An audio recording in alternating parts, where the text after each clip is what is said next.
Assalamualaikum, berjumpa lagi di YouTube channel Susilawati 78. Di video kali ini saya ingin berbagi resep nastar klasik yang enak, lembut, lumer di mulut, glowing, dan anti retak. Di sini saya juga akan bagi tips agar hasil nastarnya nanti glowing, tidak pecah maupun melebar. Nah, mau tahu cara saya membuatnya tanpa berlama-lama? Langsung saja yuk kita ke videonya. Buat teman-teman yang belum subscribe, jangan lupa di subscribe ya. Yang sudah subscribe, saya ucapkan terima kasih. Semoga selalu diberikan kesehatan, dimurahkan rezekinya, dan dilancarkan segala urusannya. Amin. Oke, langsung saja kita ke proses membuatnya. Kita siapkan wadah. Di dalam wadah, masukkan 500 gram margarin. Di sini saya menggunakan Blue Band. 275 gram butter. Untuk butternya, di sini saya menggunakan Royal Crown yang saya mix dengan korman patisi. 230 gram gula halus yang sebelumnya sudah diayak. Kemudian ini kita mixer dengan kecepatan paling rendah, sebentar aja. Cukup sebentar aja, jangan lama-lama, karena kalau lama-lama nanti mixernya bisa mengeluarkan panas yang bisa menyebabkan nastarnya menjadi melebar saat dipanggang. Kemudian kita masukkan 6 butir kuning telur, ini kita masukkannya secara bertahap. Mixer kembali, tetap menggunakan kecepatan rendah.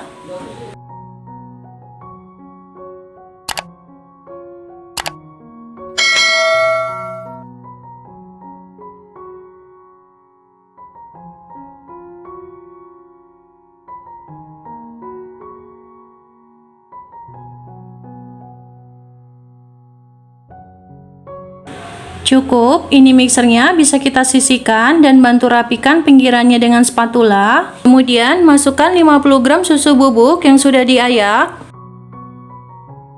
160 gram tepung maizena yang sudah diayak. Aduk-aduk sampai tercampur rata.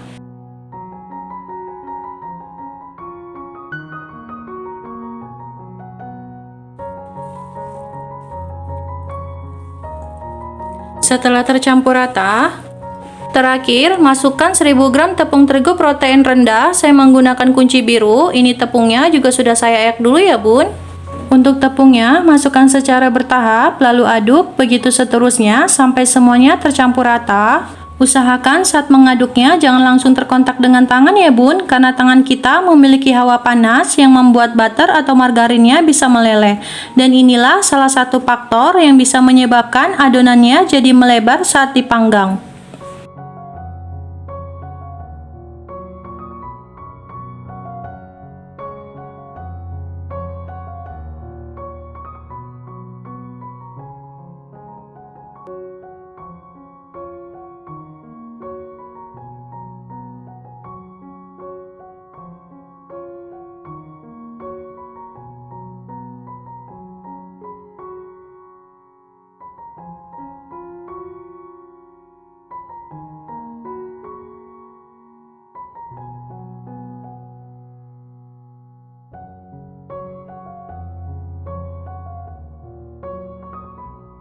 Nah, setelah adonannya sudah tercampur rata, kita coba ambil sedikit adonannya, kemudian kita pulung.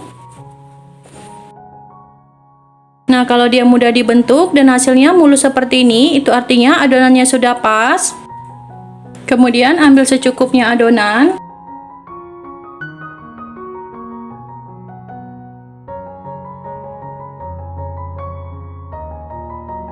Di wadah yang kedua, kita tutupi dengan plastik wrap dan bisa kita simpan dulu di kulkas untuk menjaga agar si butter dan margarin yang ada dalam adonannya tetap stabil. Jadi, kalau mau dipulung, baru kita ambil secukupnya loyang.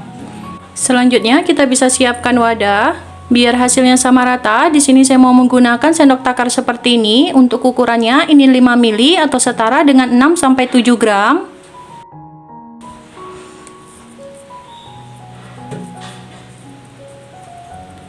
Nah, kira-kira seperti ini. Kemudian kita pindahkan di dalam wadah. Kita ambil lagi sedikit adonannya. Dan kita agak ratakan. Seperti ini.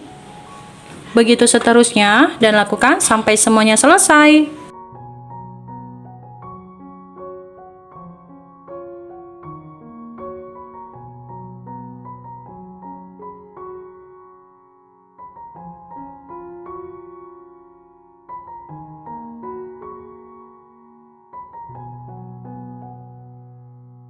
Nah, ini segini dulu cukup. Selanjutnya, kita bisa siapkan selai nanasnya. Sebaiknya, 1 hari sebelum membuat kulit nastarnya, isian selai nanasnya kita buat dulu ya bun. Karena untuk masak selai nanasnya aja juga butuh waktu yang lama. Jadi biar kita nggak capek-capek banget kalau sekaligus kita buat gitu. Dan tips lagi, saat memasak selai nanasnya harus benar-benar tanak dan kering. Jangan masih ada basah gitu ya bun. Karena kalau masih basah, pada saat proses pemanggangan, jika terkena suhu panas, air yang terkandung pada selai nanasnya akan memuai dan membuat kulit nastarnya jadi retak atau pecah. Untuk selai nanasnya, saya menggunakan sendok takar ukuran 1 mili seperti ini atau setara dengan 3 gram. Ambil adonannya, kemudian kita bulat-bulatkan dan kita pipihkan. Kasih selai nanasnya. Kemudian kita tutup rapat.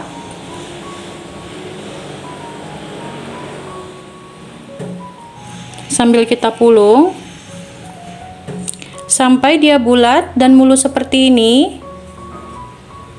Pindahkan di loyang. Untuk loyangnya nggak usah dialasi apapun ya bun. Saya contohkan sekali lagi. Ambil adonannya, kemudian kita bulat-bulatkan dulu dan kita pipihkan. Kemudian kita kasih selai nanasnya dan kita tutup rapat. Pulung hingga membentuk bulat dan mulus seperti ini. Pindahkan di loyang. Nah, kira-kira seperti itu ya bun. Lakukan sampai secukupnya di loyang.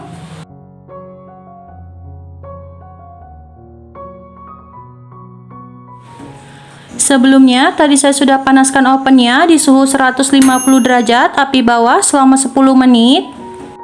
Langsung saja kita masukkan loyangnya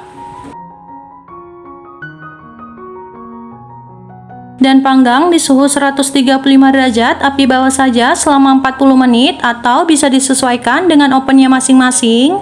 Sambil menunggu kita bisa pulung lagi. Nah, ini sudah 40 menit, angkat dan tunggu sampai dia benar-benar dingin. Lanjut panggang loyang yang berikutnya. Dan sama, panggang di suhu 135 derajat api bawah saja selama 40 menit. Nah, ini loyang yang pertama tadi sudah dingin. Selanjutnya kita siapkan dulu 3 butir kuning telur. Maaf ya bun, yang satunya pecah. Untuk telurnya saya menggunakan telur omega, 2 tetes pewarna kuning telur,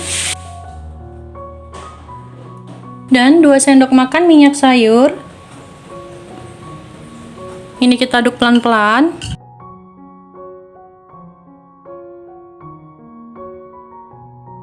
Kemudian kita saring.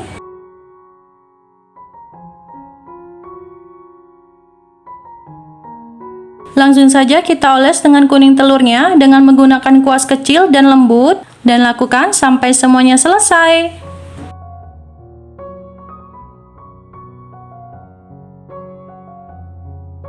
Nah, setelah olesan pertama sudah selesai, ini kita biarkan dulu sampai dia kering. Nah, ini kuning telurnya sudah kering, tandanya saat kita sentuh dia tidak lengket. Oles lagi dengan kuning telurnya. Ini bebas ya bun, boleh 2-3 kali, tapi di sini saya hanya 2 kali oles saja dan lakukan sampai selesai.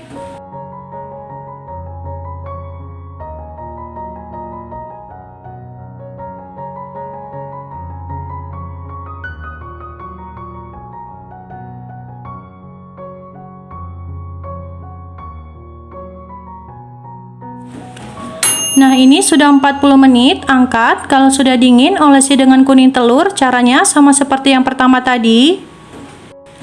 Dan tanpa menunggu olesan yang kedua kering, ini langsung saja kita panggang. Dan panggang kembali di suhu 110 derajat, api bawah saja selama 15 menit. Setelah 15 menit, angkat.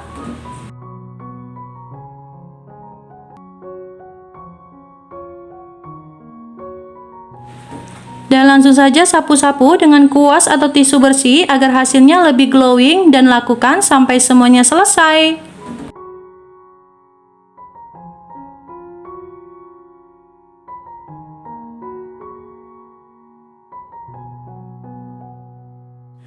Nah, bagi yang nggak punya oven listrik, kita bisa juga panggang di oven tangkring. Sama seperti oven listrik, ini kita panaskan dulu dengan api sedang ke kecil, kurang lebih selama 10-15 menit.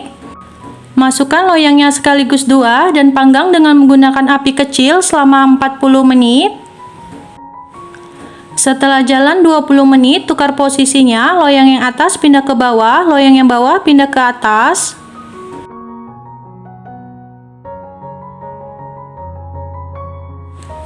Setelah 40 menit, angkat. Kalau sudah dingin, olesi dengan kuning telur 1-2 kali. Dan panggang kembali selama 15-20 menit dengan api kecil.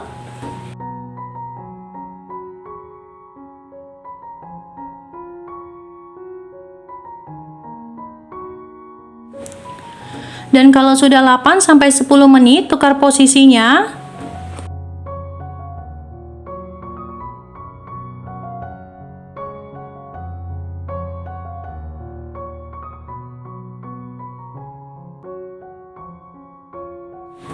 Setelah olesan kuning telurnya terlihat matang, angkat.